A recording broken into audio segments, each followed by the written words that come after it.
120 secondes de tech vous est présenté par Moncarnet. C'est l'édition du mardi 22 juillet. En conférence à Washington, Sam Altman a révélé que les utilisateurs de ChatGPT envoyaient plus de 2,5 milliards de requêtes par jour dans le monde. La majorité des plus de 500 millions d'utilisateurs actifs hebdomadaires utilisent la version gratuite du service.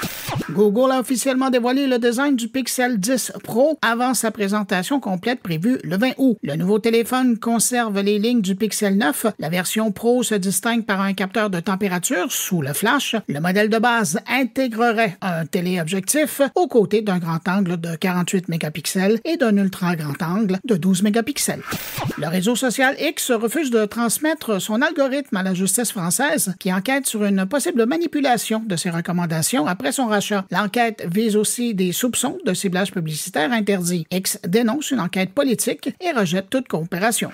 Selon une étude de Common Sense Media, près de 75% des adolescents américains ont déjà utiliser un robot conversationnel pour discuter, flirter ou se confier. Plus de la moitié le font régulièrement, bien que 80% préfèrent encore les interactions humaines. Un tiers affirme avoir eu des échanges sérieux avec une IA et autant jugent ces conversations aussi satisfaisantes que celles avec des humains.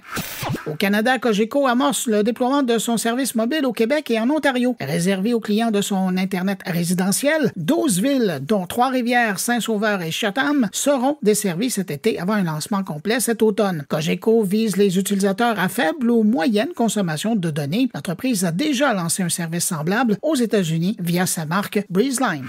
Toujours au Canada, Skip s'associe à Dollarama pour offrir la livraison à domicile des produits du détaillant dans plus de 1300 magasins au pays. Ce partenariat permet aux consommateurs de commander des produits de la chaîne à rabais directement via l'application Skip. Et puis en terminant, une application canadienne d'IA, RX Food, aide désormais les diabétiques à mieux gérer leur alimentation en analysant des photos de leurs repas. Utilisée déjà par 200 000 Canadiens, elle estime calories, glucides et protéines et fournit des conseils personnalisés. Appuyée par plusieurs études cliniques, l'application est désormais recommandée par 5 assureurs au pays. À demain!